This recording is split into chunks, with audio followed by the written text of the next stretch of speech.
Welcome back. Senate Republicans are calling on the DOJ to appoint a special counsel to investigate former President Barack Obama over newly declassified information in the Russia collusion probe. Attorney General Pam Bondi takes the lead, forms a strike force to investigate this declassified Obama-era evidence after Director of National Intelligence Tulsi Gabbard reported that Obama should be criminally investigated. Joining me now is Arkansas Congressman Rick Crawford. He is the chairman of the House Intelligence Committee today. Mr. Chairman, good to have you this morning. Thanks very much for being here. Look, sure. Devin Nunes was the chairman of the committee back in the day when this probe started.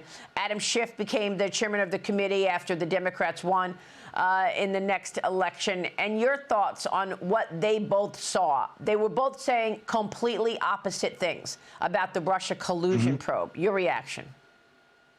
Yeah, and I was on the committee the entire time. So Devin Nunes launched the investigation in 2017. That was my sort of baptism by fire. Welcome to HIPSI.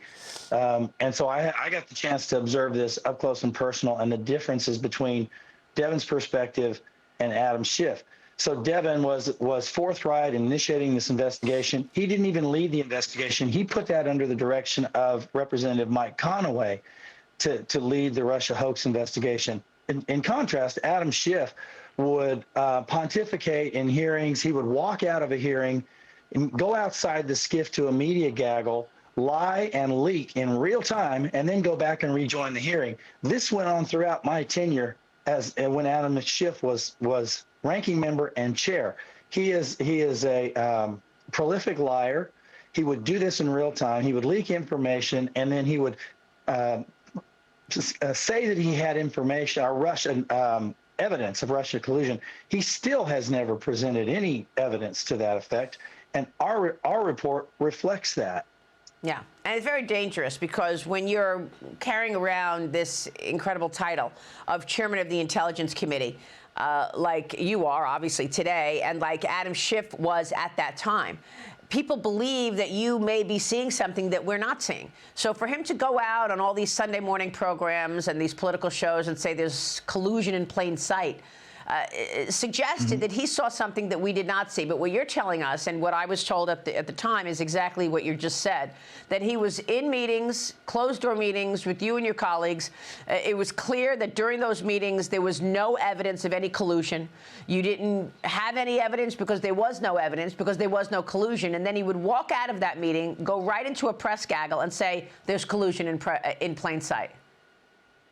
Yeah, you know what? There was collusion in plain sight. It was between the Democrats, the legacy media, and other players. And they were selling this bill of goods to the American people. And in effect, what they did was perpetrate the biggest political fraud probably in our history and have yet to correct the record. That's what this is about today, Maria. It's about correcting the record. And if you take all the names off of the play list here, take away President Trump's name and just say president.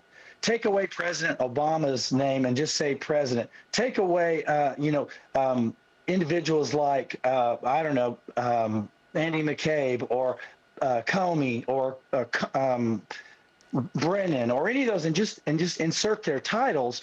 Nobody would put up with this. Yeah. But because of the individuals and the parties that they represent, then it's fair game to attack. And then when it's your person that's being attacked, all bets are off. And it's just unbelievable that they have this set of double standards. I'm absolutely baffled that they can look at this information and distill this down to one thing. We're going to retreat back to our Democratic corner and protect all of our people. Hillary Clinton, for example, if you haven't seen page 17 on our report, you really need to drill down on page 17. Some of the information that was available on her, and you're going to say that there was Russian collusion and that Vladimir Putin had a clear choice, a clear preference for President Trump. If he did, he would have released that information and damaged then candidate Clinton.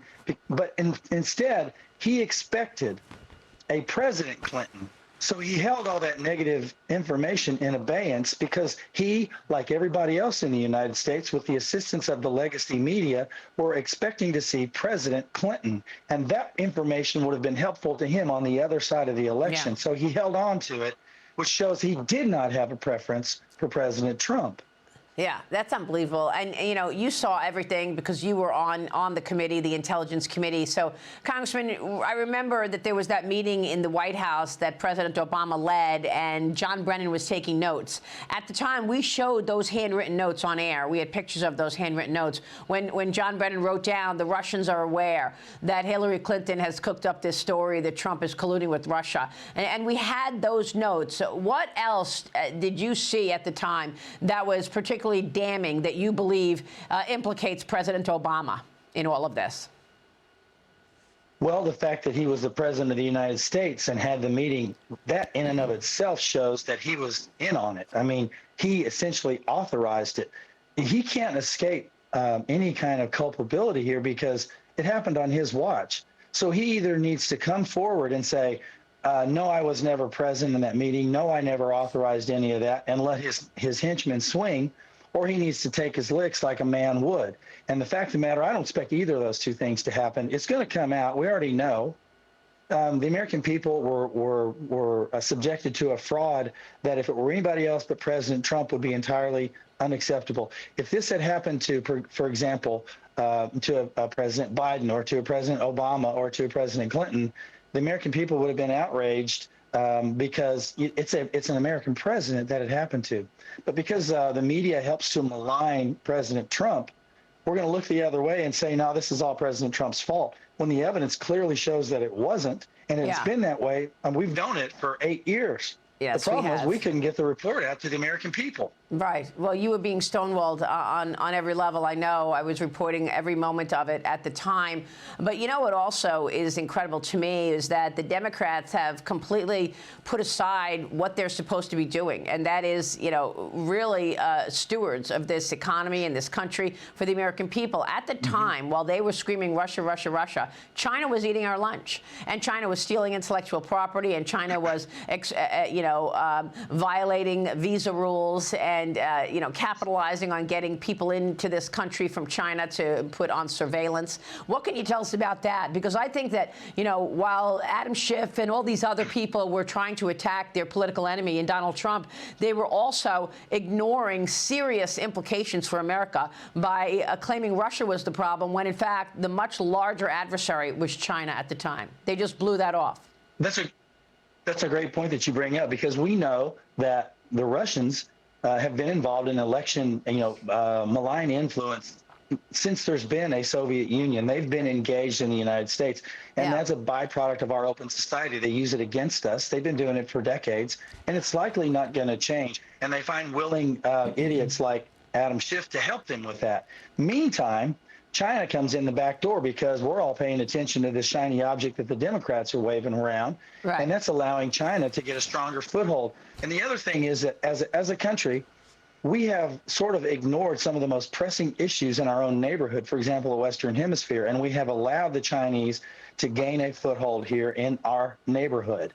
And we've got to be able to walk and chew gum at the same time. Not only does China present a threat where they are and in their region, but they are aggressive in our hemisphere, not only in the United States, but every country in our hemisphere. And it presents, I think, an existential challenge to the United States. Yeah, of course. And we talk about that all the time. We have more on that coming up, by the way. But let me switch gears, ask you about the DOJ now suing New York City and Mayor Eric Adams over the city's sanctuary policies. Attorney General Pam Bondi said this: New York City has released thousands of criminals on the streets to commit violent crimes against law-abiding citizens due to sanctuary city policies. If New York City won't stand up for the safety of its citizens, we will. It comes as the Department of Homeland Security reveals 2 illegal migrants are now facing federal charges for shooting an off-duty Customs and Border Patrol officer during an attempted robbery in New York City, Mr. Chairman. What can you tell us about this story? Well, it's really sad that you have such a once great city like New York City that is circling the drain with because of sanctuary city policies and because of looks like a willingness to elect a communist as mayor.